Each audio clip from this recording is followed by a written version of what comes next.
So we are back with more WWE 2K22 hidden features and things you might not know. A lot of hidden things that you guys need to get your hands on. Some next DLC stuff already added in the game. And a couple of extra tips and tricks that you guys might not know. Make sure to boy drop a like on this video. Let's hit that 1,000 and plus a thumbs up. And let's get into it. One of the brand new mechanics to this year's game is the stun meter. Filling up the stun meter will leave the opponent fully stunned, which means that you can then do anything that you want, a full grapple, a finisher, a signature, a strike, or anything else without being afraid of them reversing it, because once they're stunned, they're not able to reverse anything. So knowing how to fill up that stun meter as quick as possible is obviously a big deal and a great advantage against an opponent. There's the obvious way to filling it up. One of the fastest ways is obviously doing the combos, which a lot of us already know. Something that I just recently learned, pointed out by Small Afro Games, is that if your opponent is down and you put them to a kneel position, it will increase the stun meter. And this basic move, or I should say repositioning, actually increases the stun meter by a good amount. I never really put the opponent in this position, but now that I know this, if they are extremely close to being fully stunned and they are in the ground, I will use this to my advantage. There's a couple of ways to put your opponent in this sit-up position. The most consistent way to do it is that while they're down, just grapple them and press up on your right thumbstick.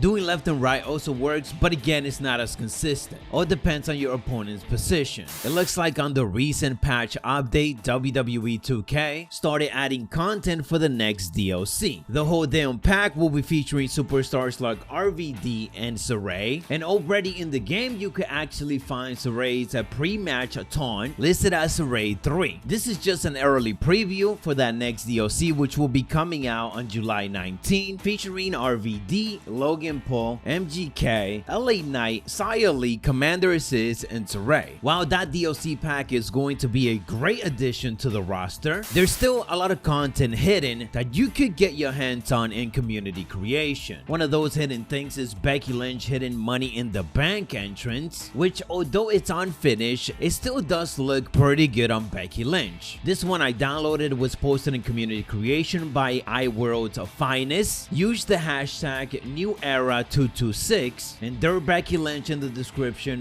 will indicate that it has this hidden Money in the Bank entrance. As usual, if you just want the entrance, then you could just copy that entrance to regular Becky Lynch. I think it's worthy of the download, especially if you're trying to have Becky Lynch as Money in the Bank in Universe mode. We got more hidden things you guys need to get your hands on by downloading it through community creation. But before that, let's talk some more hidden features. Been messing around with the Royal Rumble for quite a bit, and a feature that is still part of the series and that you might not know if you're new to it is that for the most part tag team do work together in the Royal Rumble. I tested it out a couple of times. It is more consistent when they come in when there is already other opponents in the ring. If the Usos are starting off the Rumble, then obviously they're gonna fight against each other, but if they come in when there is already other opponents in the ring, you could kind of see that they try to avoid each other as much as possible until the end, because at that point it seems like the AI already recognized that somebody has to win this thing, so they do go against each other. There was also a point where I had one of the Usos hit the other Uso by mistake while they were going for different opponent, and I thought they were gonna start fighting against each other, but they just kind of traded one punch and then just locked in into a different opponent. While doing all of this, I also found a glitch, which we're gonna have to talk about in the next episode because I still need to test it out and see how exactly to get it to work. Ronda Rousey theme song in WWE 2K22 continues to be a big head scratcher. Based on what have been said, due to the specific type of licensing that 2K has with this song and WWE, the only way we're gonna hear the theme song is when Ronda Rousey make her entrance and during her victory scene. It's nowhere else in the game. And to take it a step further, even if you put a manager to Ronda Rousey, she would not come out with this theme song. Instead, she is going to come out with whoever's manager you ended up giving her. If you put Shayna Baszler as her manager, she will come out with Shayna Baszler's theme song. If you put Rowdy Piper as her manager, she will come out with Rowdy Piper's theme song. That one is obviously pretty cool. Initially, I thought it was an Easter egg, but as we just discussed, the type of licensing that WWE has for this theme song is very unique compared to the other ones. I wonder if this is just a glitch, but at the same time, I don't think it is. We don't have double championship entrances in WWE 2K22, unfortunately. Hopefully that is something that we get in a new patch update, or at least in the next game. For the time being though, we are able to set up double championship matches as long as you have two opponents that are champions. And something very cool is that if you put both Universal Championships on the line in a match, so the red and the blue Universal Championship, during the victory scene, the announcer acknowledged the fact that you just won both Universal Championships. Instead of saying both of them individually, he will indicate as the winner have won the WWE Universal Champions. Yes, that's what it is. 2, 3,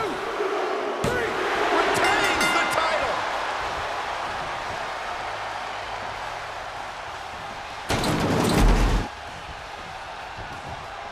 Here is your winner and WWE Universal Champions, Brock Lesnar.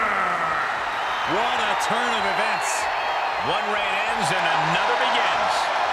To go from challenger to champion, that has to feel good. Unless you're the one going from champion to nothing. Let's talk more hidden things that you guys need to get your hands on right now. Courtesy of Watch the Status, you guys can get your hands on this right now. There is the Alexa Bliss and Rey Mysterio hidden title victory scene that you can now get as usual. Get these downloads and you don't need to keep them. All you gotta do is go to creations, go to victory, then go to the superstars, copy that victory and copy it to the Alexa Bliss and Rey Mysterio that you already have in your default roster. For the most part, these victory scenes are basically finished. The issue seems to be that when you assign it to a superstar that is a different size, it will look unfinished. Recently, Watch the Status also ended up sharing a couple of extra files that were found within the game, which include some superstars that didn't make it to the actual roster. It looks like one of the rewards for the weekly tower was going to be a Sapphire NXT Adam Cole with a 76 overall. What's even more interesting about all of this, on the second screenshot that he ended up sharing, it featured two cards for two superstars that we didn't get on the default roster, Rick Rude and Harley Race. All of these cards are listed in the manager's list, but that's not to say that they would have made it into the actual roster as superstars, because it's likely that they would have. Of course, these would have been some great additions to the roster. Brings up the question why they didn't make it. They did My Faction content for these superstars, which means that they worked on them to put them in the roster. That is what I got for you guys in this episode of WWE 2K22 Hidden Things You Might Not Know. Drop a like on the video and check out more of our Hidden Things episodes or one of my recent collabs with BDE. I'll catch you guys over there, so stay savage.